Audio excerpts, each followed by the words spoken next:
दोस्तों ये हमारे किचन गार्डन में लगे हुए तोरई की बेल है जो पूरी तरह से फलों से लदी हुई है और हम बहुत ही अच्छी हार्वेस्टिंग भी ले रहे हैं इनसे।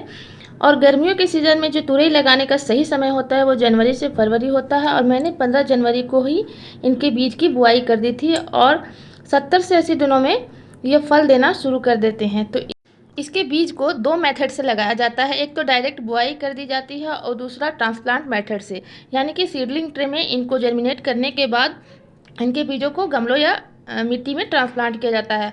मैंने इनको डायरेक्ट बुआई की थी और 1.5 इंच मिट्टी के नीचे दबा दिया था सभी बीजों को। अच्छी क्वालिटी के बीज होने की वजह से जो हमारे बीज हैं वो अच्छी तरह से जर्मिनेट हुए हैं और 20 दिनों के बाद इनसे धागे जैसी संरचना निकलने लगती है और उसके बाद इन्हें तार, बांस या लकड़ी का सहारा देकर इसे ऊपर चढ़ा दिया जाता है ताकि ये निश्चित दिशा में बढ़ सके। इसके लिए हमने मचान बनाया हुआ है ताकि ये अच्छे से बढ़ सके और इनके फल जो है वो ख़राब ना हो सके। दोस्तों यहाँ आप देख सकते हैं कि हमारे तुरई की बेल में बहुत ही अच्छी ग्रोथ हो रही है। और चलिए बात कर लेते हैं कि तुरई की अच्छी ग्रोथ के लिए इनमें कौन सी खाद इस्तेमाल करना है और इनसे ज़्यादा से ज़्यादा फल फूल पाने के लिए कौन कौन सी खाद हमें देनी है। वीडियो पूरा ज़रूर देखिएगा, बहुत ही ज़्यादा यूज़फुल होगी। दोस्तों वीडियो में आगे बढ़ने से पहले मैं आपको तुरई की बेल दिखाती हूँ कि आप देख सकते हैं हमारे तुरई की बेल है और उसमें कितनी ज़्यादा अच्छी फ्रूटिंग हो रही है। और इस बेल में लगभग जितने भी नोट्स हैं हर एक नोट्स में फ्रूटिंग हो रही है, मतलब बेल में जितनी भी गांठें हैं आप यहाँ देखिए हर एक गांठों में फल लगा हुआ है। आप देखिए कि इसमें फल लगा हुआ है और इसके नेक्स्ट वाले में भी फल लगा हुआ है।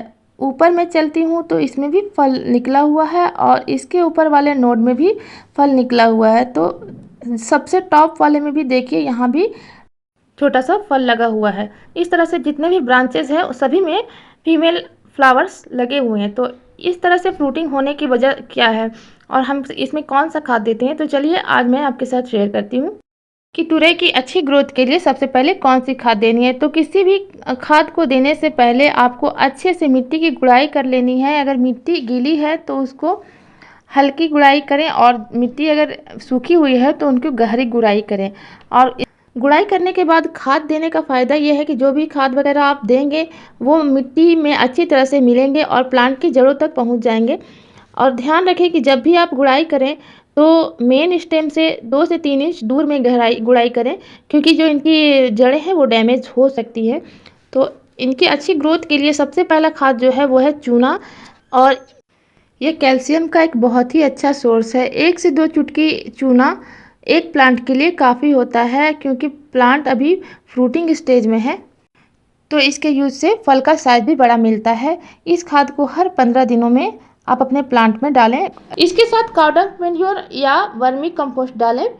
इस बात का ध्यान रखें कि मिट्टी ऊपर से ज़रूर चढ़ाएं। खास करके बेल वाली सब्जियों में ऐसा करने से क्या होगा कि इसका मेन स्टेम जो है वो बहुत ही ज़्यादा मजबूत और मोटा हो जाएगा और उसमें ज़्यादा क्षमता होगी एक बार में कई फलों को प्रोड्यूस और बड़ा करने की। इस खाद के इस्तेमाल से आपके पौधे में बहुत तेज़ी से ग्रोथ बढ़ेगी और आपका पौधा बहुत ही जल्दी फ्रूटिंग करेगा। ये तो हो गई बेसिक खाद। अब बात करते हैं ज़्यादा से ज़्यादा फल पाने के लिए कौन सी खाद डालें। इसके लिए आपको पोटेशियम और फास्फोरस की मात्रा को बढ़ाना होगा। और पोटेशियम के लिए सबसे अच्छा ऑर्गेनिक खाद हमारा केले के छिलके का खाद होता है। और केले का छिलका जो होता है वो पोटेशियम से बहुत ज़्यादा भरपूर होता है। उसे आप ड्राई कर लें और अच्छी तरह से सूखने के बाद आप उनको फाइन पाउडर बना लें। और दूसरा हमारा ये है ऑल पर्पस खाद। ये सभी तरह के छिलकों को मिलाकर हमने अच्छी तरह से सुखा लिया है और इसका ड्राई पाउडर बना लिया है। अब इनको एक एक चम्मच मिलाकर हम अपने प्लांट में अप्लाई करेंगे। इस मिश्रण को आप हर 15 दिनों में यूज़ करें अपने प्लांट पर इस तरह से, और ऊपर से मिट्टी से ढक दें। दोस्तों इस तरह से अगर आप अपने पौधे में इस खाद का इस्तेमाल करेंगे तो आपका पौधा भी फलों और फूलों से लद जाएगा। तो दोस्तों अब हम बात करते हैं कि इस बेल में कौन कौन से डिजीज़ होते हैं, यानी कि इसमें कौन से कीड़े लगते हैं। इसमें फल मक्खी, लीफ माइनर आदि रोग लगते हैं और थ्रिप्स और चेपा रोग भी लग जाते हैं इनमें, जो पत्तों के रस चूसते रहते हैं जिससे कि पत्ते पीले होकर गिरने लगते हैं। तुरई की बेल में अगर रोज़ एक पत्ते गिर रहे हैं, 1 या 2 पत्ते रोज़ गिर रहे हैं तो यह एक नेचुरल प्रोसेस है। लेकिन अगर ज़्यादा पत्ते गिर रहे हैं तो इसमें फल मक्खी का प्रकोप होता है। और इसके लिए आप येलो स्टिकी ट्रैप लगा सकते हैं। लीफ माइनर की समस्या होने पर जो हमारे पत्ते होते हैं उनमें सर्पाकार निशान बनने लगते हैं, तो इससे हमें पहचान लेना चाहिए कि हमारे जो पौधे हैं उसमें लीफ माइनर लगे हुए हैं। तो इसके लिए नीम ऑयल का स्प्रे कर सकते हैं या कोई भी फंजीसाइड का स्प्रे आप अपने पौधे में हर 15 दिनों में कर सकते हैं।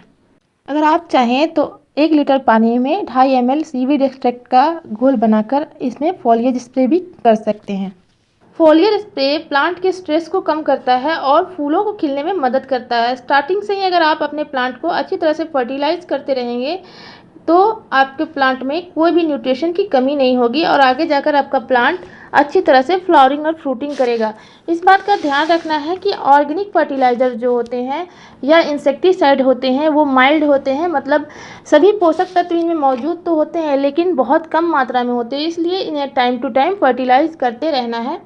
तोरई के बेल को ऐसी जगह पर लगाएं जहां इनको दिन की 5 से 6 घंटे की धूप मिलती रहे ताकि बेल अपना खाना अच्छे से बना सके, यानी कि प्रकाश संश्लेषण की क्रिया अच्छे से हो सके। समर सीजन में तोरई के बेल में डेली वाटरिंग करना ज़रूरी है, लेकिन वेल ड्रेन मिट्टी होनी चाहिए, यानी कि पानी निकलने की अच्छी व्यवस्था होनी चाहिए। पानी भरा अगर होगा मिट्टी तो आपके जो जड़ गलने की समस्या शुरू हो जाएंगे प्लांट में, क्योंकि इनकी जड़ें सतही और बारीक होती है इसलिए जड़ें गलना शुरू हो जाती है। और इनकी जड़ों के आसपास हमेशा गुड़ाई करते रहे, इसके आसपास के घास को निकालते रहे ताकि किसी तरह का कीड़ा या रोग पनप ना पाए। हर 15 दिनों में एक बार इनमें फंगीसाइड का छिड़काव करते रहें। दोस्तों, तोरई के अलग अलग किस्म होते हैं और अलग अलग किस्मों में अलग अलग टाइम में फ्रूटिंग होती है। किसी में 60, किसी में 70 या 80 दिन भी लग सकते हैं, इसलिए आपके प्लांट में भी फ्लावरिंग और फ्रूटिंग ज़रूर होगी। अगर आपको ये जानकारी अच्छी लगी हो तो हमारे वीडियो को लाइक, शेयर और सब्सक्राइब करें। Thanks for watching and keep gardening.